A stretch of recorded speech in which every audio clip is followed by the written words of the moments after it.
Jab, jab, jab, jab, jab, jab, jab, jab, jab, jab, jab. Jabbing through the snow in a jab, jab, jab, jab sleigh. You know it's Christmas time, y'all. It's Christmas time. It's close to that time.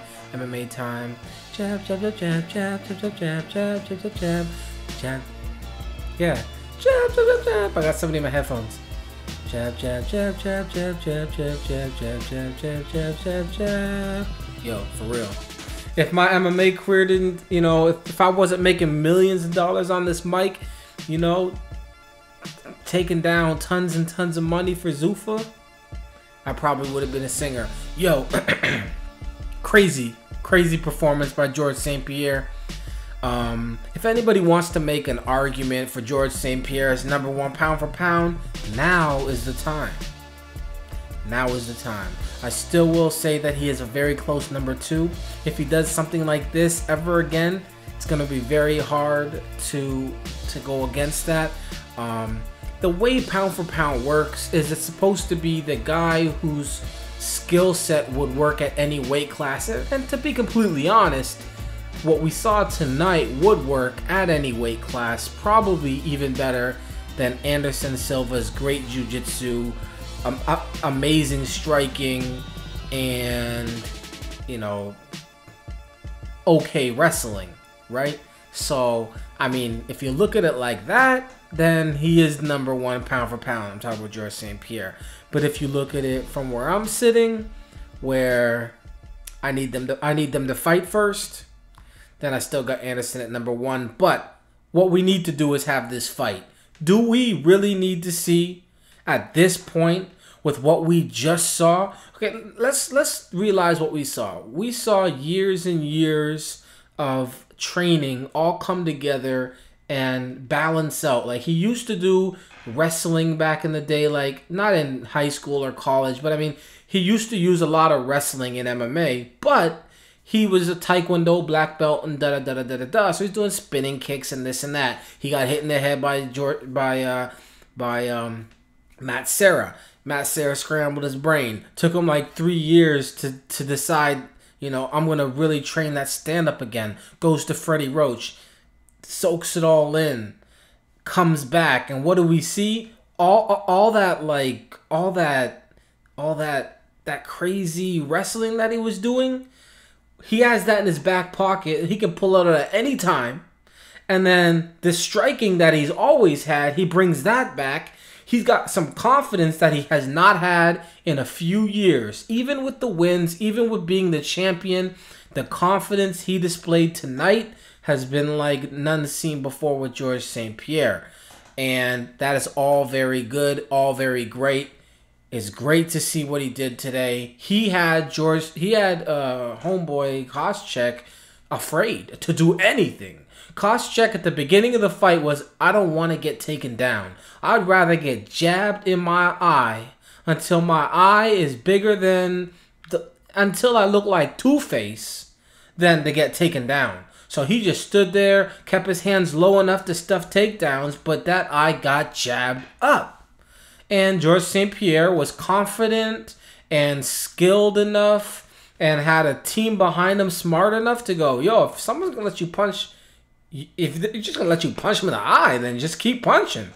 Every now and then go for a takedown, do what you got to do, but, I mean, we don't have to make this harder than it needs to be. Punch him in the eye, and that's what he did. If somebody was standing on, so he was getting hit with jabs on his right side. So if somebody was standing on Josh Koscheck's left side right now, never saw the fight, they would know he was in a fight. Maybe a tear. Maybe they see a tear on his eye and be like, what happened? The girl break up with you? But they wouldn't know. They wouldn't know that he'd been in a fight. If they stand on the other side and didn't know he was in a fight, they think that, I mean, they think he was in a gang beatdown. They think he got hit in the face with a car. So, crazy.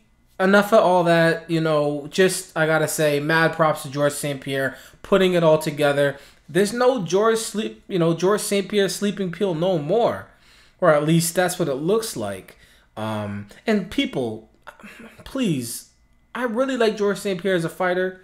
And his fans are the ones that bug me because they just create these illusions of grandeur. Like, he can just go up to 185 and be the greatest. He can go to 205 and maybe win a champion. He could probably win a heavyweight. He can go over to K1. He could outrace, Lance Armstrong on a bike. He could beat yeah, he would have beat Overeem last night. All types of crazy stuff, right? Just chill. He's the best 175-pounder on earth. Isn't that good enough? Just let him chill for a minute, please. Please.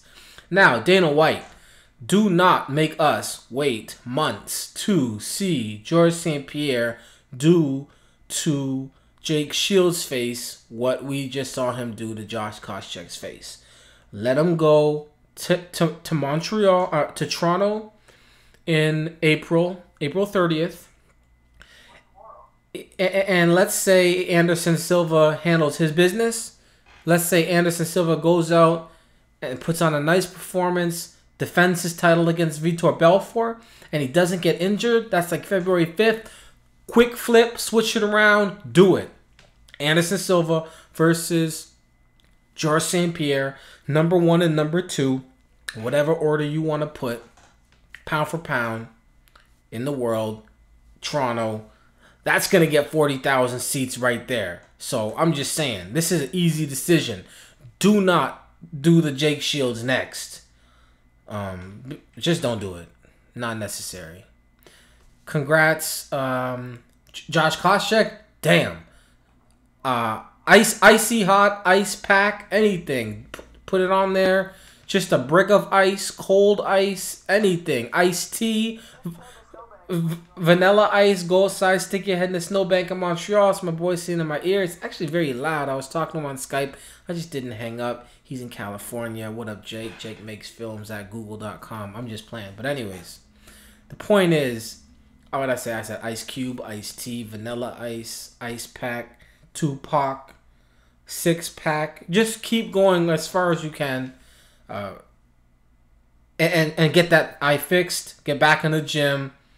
Don't give up. Awesome fight. By the way, was tonight the best card of the year? Out of the one really good main event, and then all of a sudden all these small, little, less meaningful fights all were exciting and great stuff? Damn, I hate when that happens. I mean, I love when that happens, but it's just, that's why you gotta watch them all, I guess. Stefan Struve versus McCorkle. Damn, these guys were talking mad trash. And Stefan Struve got taken down. He did. Honestly, I'm not saying you can't stop it or you should be able to stop it because it's the third day in jiu-jitsu class. I'm just saying he did day 3 jiu-jitsu, hip bump sweep, got in a mount, and McCorkle did not like getting punched. He said, I didn't sign up for all this. I'm supposed to be on top. Mad props. Good fight. Nice finish. It was a little quick. Definitely a little quick, but McCorkle was, he was in like Leonardo or Donatello shell mode. He was not going anywhere except for just more punches to the dome. So good fight for Stefan Struve. What's next for him? I don't know. He's young. He's still getting better. He's still tall as hell. I'm not really sure. The heavyweight division is divided up into two sections. The top 5 and all the other guys. The top 5 we know: Kane, Shane, Dos Santos, Brock at like number 5, somebody else, and then all the other guys. So who knows? Like maybe Frank Mir is up there. I don't know. I'm just saying. Maybe Struve versus, I don't know. He's on a win. Maybe Congo. I don't know. Struve versus Mir. I like that. Right? Just let's mix these up a little bit, all right? Jim Miller versus Charles Oliveira. Damn, this was nice, Jim. Mad props, Jim. I thought this fight was going to be Jim trying to get it to the ground, Oliveira trying to do his thing on the ground, maybe try to avoid the ground. If he does go to the ground, take advantage of the fact that he's where he's very comfortable. And Jim Miller said, I got a belt too. I got props too. Yo, damn, is this again? Yo, that was not a fart, yo. I don't know if you heard it. It's my foot. I'm going to copy it. See? Back in the day, there was another video. Anyways, let's not run through that again. The point is, Jim Miller had a beautiful... I mean, Charles Oliveira, he left his leg out there. He left it on a platter, put some gravy on it, some cranberry sauce on the side, a little bow, and some flowers, and said, take my knee home. And that's what he did. It was a great submission. Charles Oliveira, he got caught in it deep. It wasn't at the point where, like Joe was saying, he should be pushing and doing, you know, what you're supposed to do is take your leg and your other leg and push it against the butt, no homo, and try and get that leg out. But it was, he left it so out there and exposed that when Jim Miller dropped back with it, that leg was ghost. It was, even though he hadn't tapped, it was just a matter of time. Jim Miller was nice enough to not crank back on some serious, nasty stuff. Charles threw a few punches, like, and then said, I gotta go. So, awesome fight by Jim Miller. Should he get a title shot right now?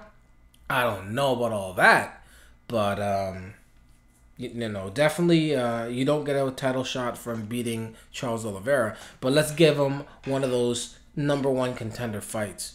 Joe Stevenson versus Mac Danzig. I believe before the fight, whoever lost this fight was going to be fighting somewhere else in the next fight. And I still believe it, even though it's Joe Stevenson. Definitely Danzig would have been gone. Danzig did a good job. Caught him with a nice punch. Looking like this card was just trying to shut down the Strikeforce card altogether. They said, yeah, homeboy did that to Scott Smith. Well, I can do that to Joe Stevenson. Boom, check, hook. Face planted on the ground. Let's go. Great fight, or at least nice knockout. He should get knockout of the night, I'm pretty sure. Joe Stevenson, damn, all these years, all these fights, I'm pretty sure he's going to be employed by somebody else. Especially with these 145s and 135s coming in. You know, maybe they'll let him stay. Maybe if he's able to drop down to 145, they'll let him try his luck down there. But there's a lot of guys at 155, 145, and 135. And you really can't just be on 3-fight losing streaks and whatnot. I don't think he's on a 3-fight losing streak. I'm just saying. Thiago Alves versus John Howard. Great fight by Alves. Simple as that. Not much to talk about with this fight. Thiago Alves is all around the better fighter. All around the better striker. And he handled his business. John Howard, this is a big step up in competition for him. Nice try. Go back, work on some more stuff. You'll be back. Dan Miller versus Joe Dirksen. I did not get to see it, straight up. I don't know if anybody else got to see it, but I missed some of this at the beginning. What else? Dustin Hazlett versus Mark Bouscheck. Mark Bouscheck getting loud too, calling out Soteropoulos. I like that. I like that. I like what you're thinking. Nice destruction of the rubber guard, or at least the rubber guard practitioner. I'm not saying I like that. I'm just saying that that's what happened. Don't get mad at me. Mad props. I don't know what the prize was or for the submission and the knockout fight of the night, but it's probably going to be at least 60. So I'm sure he's not hating on that. I never saw Rafael Natal. I believe he defeated. Let's see. I don't even know what happened with that. Greg Savage. I'm not sure though. That's how scores. Oh, it was a draw. Oh, yeah, damn. Canadian homeboy, straight out of Toronto. Sean Pierson defeated Matt Riddle. We got to see that. Really good fight. Could have been maybe a fight of the night type of a thing. But now we'll see if they just give it to George St-Pierre for a performance of the night. Even though that wasn't much of a fight. It was more like a performance. We'll see what happens. I know Sean Pierson wouldn't mind coming in. I think we got late placement, late replacement, come in and maybe make 10, 12 times what he was going to make in the first place. So that's not bad. And TJ Grant lost to Ricardo Almeida by decision. It must have been a very obvious decision for Almeida to take that home. Congrats. And another Canadian, John Makdessi, took out Paul Ottenwood. Yo, I think this is the best fight of the year, maybe. The best card, potentially. Definitely there was a UFC earlier in the year that was #1. The Strikeforce event that just happened last week was the #2. This one here bumped above that Strike Force, absolutely. And I just can't remember what the earlier one was, but I just remember going, oh, yo, this is the best one of the year. So I don't know. This might be the best one. Mad props to Overeem. Damn, this guy's crazy. He won the K1 Grand Prix tournament, busting people up, just walking through, got the guard up, massive muscles, all type of craziness, real nice control and power, and damn. Oh, man, so all I got to say is mad props to Alistair Overeem. I was up watching that from 2 a.m. to 6:30 a.m., and then left my house to go to work at 7 a.m. Oh, man, that was crazy. And then I've been going all day, and now I'm doing this damn video. What the hell? Somebody better send me a paycheck. MMA, y'all. It's important. Peace.